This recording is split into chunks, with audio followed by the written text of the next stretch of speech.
வருணன்.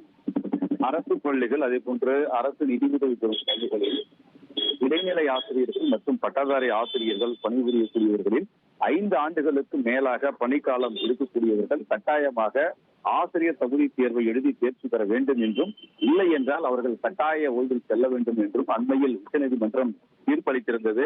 அதன்படி அரசு பள்ளிகளில் கிட்டத்தட்ட 2 லட்சம் ஆசிரியர்கள் இந்த தகுதி தேர்வை எழுத வேண்டிய நிலை தற்போது இருக்கிறது. இந்த நிலையில் இந்த ஆசிரியர்களுக்கு சிறப்பு தகுதி தேர்வு நடத்தப்படும் என்று தமிழக அரசு நேற்று அறிவிப்பு வெளியிட்டிருந்தது. இந்த தேர்வை ஆசிரியர் தேர்வு வாரியம் நடத்தும் என்றும் தெரிவிக்கப்பட்டிருந்தது. இப்படிப்பட்ட சூழலில் இந்த ஆசிரியர் தகுதி தேர்வு தொடர்பான அறிவிப்பை ஆசிரியர் தேர்வு வாரியம் வெளியிட்டிருக்கிறது.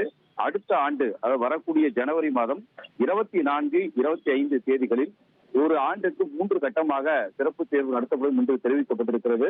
அதில் முதல் கட்ட தேர்வுகள் ஜனவரி 24, 25 தேதிகளில் நடைபெறும் என்றும், 24ஆம் தேதி முதல் தாள் தேர்வு, அதாவது இடைநிலை ஆசிரியர்களுக்கான தேர்வும், ஜனவரி 25ஆம் தேதி தாள் 2, அதாவது பட்டதாரி ஆசிரியர்களுக்கான தேர்வும் நடைபெற இருக்கிறது. இது ஒரு உத்தேசமான தேதிதான் என்றும், மீண்டும் இது தொடர்பான முழுமையான அறிவிப்பு வெளியாகும் என்றும் ஆசிரியர் தேர்வு வாரியம் தெரிவித்திருக்கிறது. அடுத்த கட்டமாக நடைபெற உள்ள 2 கட்ட தேர்வுகள் குறித்த அறிவிப்பு பின்னர் வெளியாகும் என்ற தகவலையும் ஆசிரியர் தேர்வு வாரியம் தெரிவித்திருக்கிறது.